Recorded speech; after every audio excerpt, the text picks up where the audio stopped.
Today is a great day, and as you know, 25th of May every year marks Africa's Day.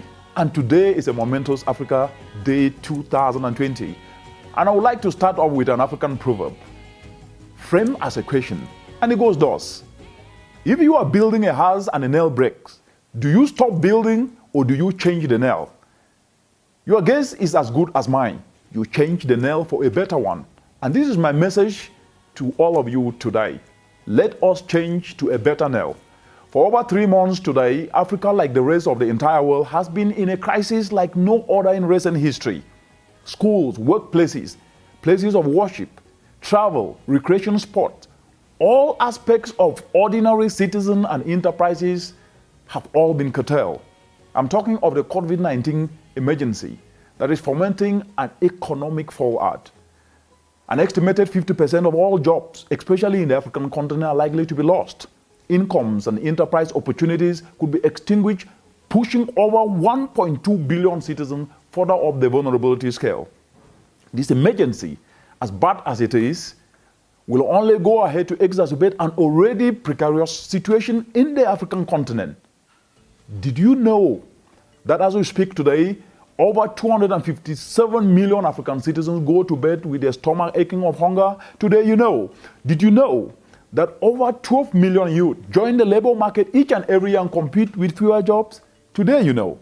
Did you know that African economies are 20 times less productive than competitors in the global space? Today you know. Did you know that the changing climate, which is already manifesting through extreme events like droughts and floods, is threatening to shrink economies in the entire African continent by a massive 75%? Now you know. The writing, therefore, is on the wall. And what the continent needs to urgently do right now is to apply emergency brakes.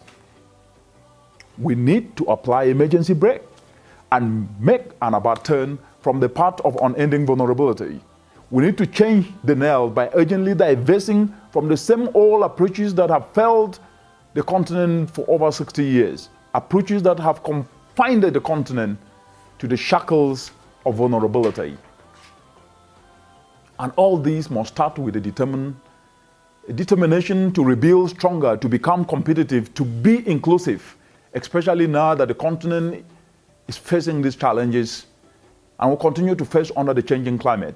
But I have 3 key messages to leave you with today.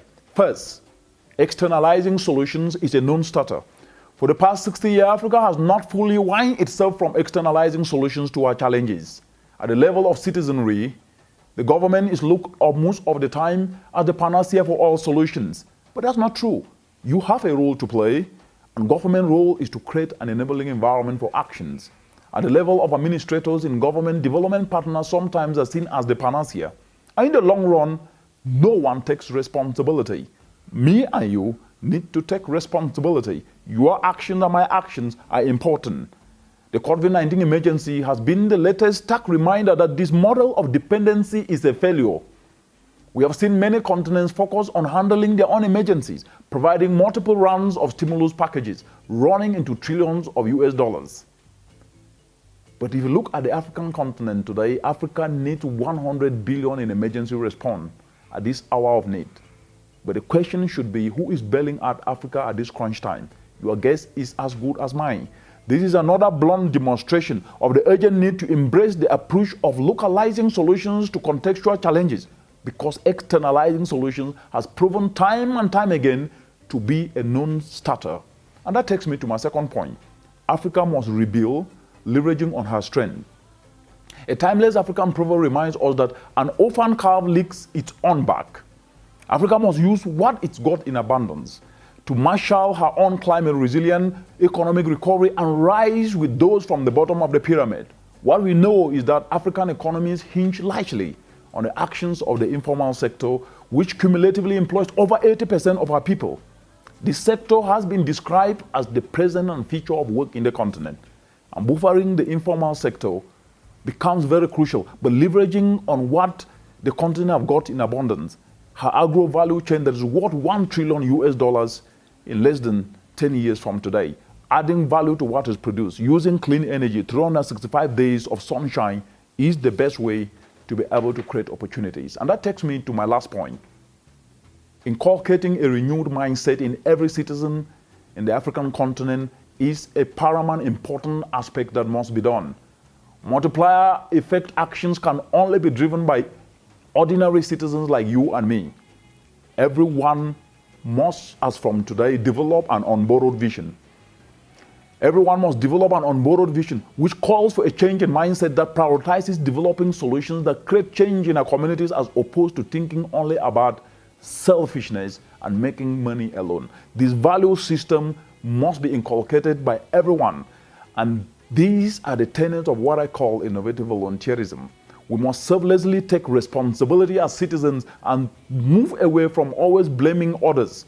We must be able to ensure that at least we tap on what already exists, because we are the solution providers we have been waiting for.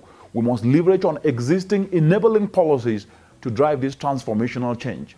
Our local cooperatives, for instance, stand as a timeless institution of raising low-risk capital and also ensuring accountability and traceability of actions.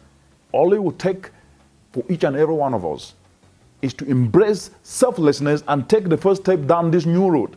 As we're speaking today, our unsung heroes and heroines across the continent, the innovative volunteerism youth actors, and those young at heart who believe in a worthy Africa are already taking commendable steps. They're demonstrating the power of innovative volunteerism.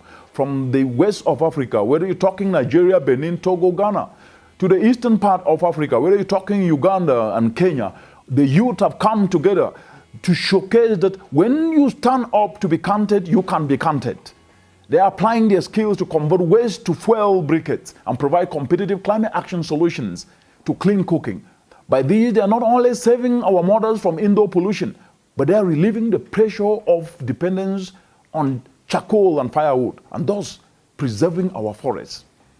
Leveraging on this spirit of innovative volunteerism, willing youth are retooling their skills in fabricating solar dryers and decentralizing these solar dryers to our mothers, to our mama bogas in the villages, so that they can then be able to dehydrate and preserve the harvest. And what we are seeing practically is that their earnings are being increased today. With such earnings, they can afford better housing, they can afford transportation, they can afford Medicare, they can afford education. And all these spiral up to also include a formal sector. This is just a one-dimensional example that can be extrapolated to demonstrate the multiplier effect of actions that are leveraging on what works in the continent, and showing how selflessness and bringing people together can strategically drive transformational change. Distinguished colleagues, ladies and gentlemen, on this African Day, the examples by the innovative volunteerism actors across the entire African continent are demonstrating once again that Africa's transformation is not about complaining and blaming others always. This is demonstrating that what we need to do is to look ourselves in the mirror and challenge the one you see to act, and that one is you.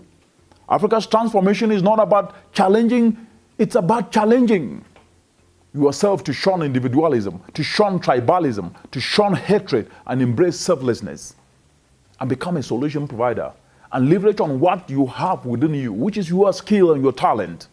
This is the best unbreakable nail for building a worthy, climate resilient, and socio-economically viable Africa. Happy Africa Day 2020.